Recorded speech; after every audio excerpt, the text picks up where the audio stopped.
নমস্কার সকলকে। সকলে কেমন আছেন? আশা করি সকলে খুব খুব ভালো আছেন। সতীশ ডেলি লাইফে নতুন একটি ভিডিওতে সকলকে স্বাগত জানাই। আজ একটা সিম্পল চিকেন বিরিয়ানি রেসিপি আপনাদের সাথে শেয়ার করছি। দেখতে থাকুন, আশা করি ভালো লাগবে। লাস্ট অবধি সাথে থাকুন। সবার প্রথমেই একটা বিরিয়ানির মশলা বানিয়ে নিতে হবে।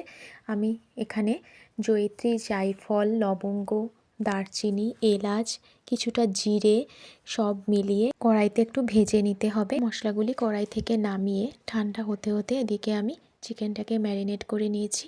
চিকেনের মধ্যে নুন, হলুদ, পেঁয়াজ বাটা, আদা রসুন বাটা, কাঁচা লঙ্কা বাটা, জিরে গুঁড়ো আর বিরিয়ানির মশলা, কিছুটা পরিমাণ টক দই, গোলাপ জল আর হ্যাঁ, ভিনিগারের কথা তো ভুলেই গেছি, তাই আমি লাস্টে ভিনিগার অ্যাড করেছি। আপনারা কিন্তু ভিনিগারটা প্রথমেই অ্যাড করবেন। এছাড়া ভিনিগারের বদলে লেবুর রসও দিতে পারেন। আর সাদা তেল দিয়ে হাতের সাহায্যে এইভাবে মাংসটাকে ম্যারিনেট করে রেখেছিলাম। হাতের সাহায্যে না করলে ঠিকমতো ম্যারিনেট হবে না।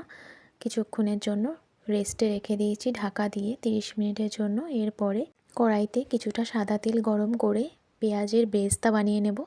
তো পেঁয়াজগুলোকে ফার্স্টেই ভেজে নিতে হবে।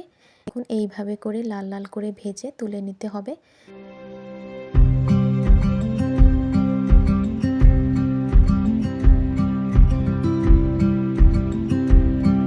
এরপরে ওই তেলেই বড় বড় করে কেটে রাখা আলুগুলোকে একটু নুন দিয়ে ভেজে নিয়েছি। আমি একটু নুনের সাথে চিলি ফ্লেক্সও দিয়েছি, কারণ আলুর ফ্লেভারটা ভালো আসবে, তার জন্য। আপনারা এটা স্কিপ করতে পারেন।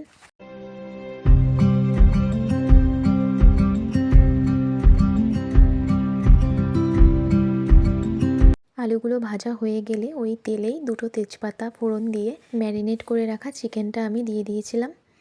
আমি এই বিরিয়ানিতে কোনো উগ্র সেন্ট ব্যবহার করিনি। এখানে শুধুমাত্র গোলাপ জল আর বিরিয়ানি মশলা দিয়েই বিরিয়ানিটা আমি বানিয়েছি। দেখুন, এখানে আমি এই মাংসের মধ্যে কিছুটা পেঁয়াজের বেরেস্তা দিয়ে দিয়েছি আর কিছুটা রেখেছি, পরে সেটা কাজে লাগবে।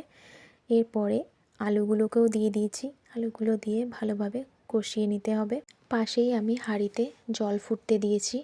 এই জলের মধ্যে কিছু গোটা গরম মশলা আর কিছুটা তেল দিয়ে আর নুন দিয়ে জলটা ফুটতে দিয়েছি।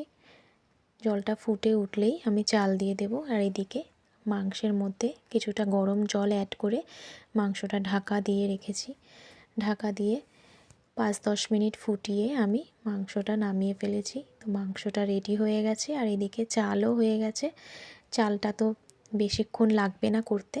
ফুটন্ত জলের মধ্যে চাল দিলেই তো 5-7 মিনিটের মধ্যে চাল হয়ে যাবে, কারণ বিরিয়ানির চালটা একটু শক্ত রাখতে হবে। এদিকে একটা বড় আমি সসপ্যান নিয়ে গরম করে তাতে ঘি দিয়ে চিকেনগুলো আর আলু অল্প অল্প করে তুলে দিয়েছি।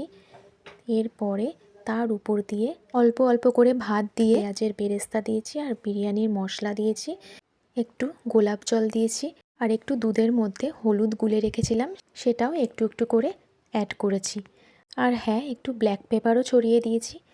তারপরে আবারও সেই একই প্রসেসে ভাতগুলো দিয়ে বেরেস্তা দিয়ে বিরিয়ানি মশলা, ব্ল্যাক পেপার, গোলাপ জল, হলুদ গোলা, দুধ দিয়ে একটু একটু করে মিশিয়ে দিতে হবে। আর উপরে কিন্তু ঘি দিতে ভুলবেন না, ঘি অবশ্যই দিতে হবে। দোকানে যেমন বিরিয়ানিতে প্রচুর মশলা ব্যবহার করা হয় এবং বিভিন্ন রকম আতর, সেন্ট এগুলো ইউজ করা হয়, সেগুলো আমার ঠিক খেতে ভালো লাগে না। তাই আমি বাড়িতেই এটাই আমার খুব ভালো লাগে। আপনাদের যদি ভালো লাগে তাহলে বাজার থেকে কেওড়া জল, আতর জল, আরও বিভিন্ন রকমের মশলা পাওয়া যায়, সেগুলো আপনারা এনে নেবেন। তো এখানে দেখুন, উপর থেকে কিন্তু মাংসের ঝোলটাও যেটুকু ছিল সেটা আমি দিয়ে দিয়েছি। এরপরে একটু আটা মেখে রেখেছিলাম, সেই আটাটা দিয়ে সসপ্যানের সাইডে ভালোভাবে লাগিয়ে নিয়েছি। তার উপর দিয়ে একটা থালা দিয়ে আর আটাটা দিয়ে চেপে মুখটা বন্ধ করে রেখেছি, যাতে ভাপটা না বেরিয়ে যায় আর বিরিয়ানিটা একদম পারফেক্টভাবে তৈরি হয়ে যায় দমে। দেখুন, 30 মিনিটের জন্য এটা আমি বন্ধ করে রেখেছিলাম।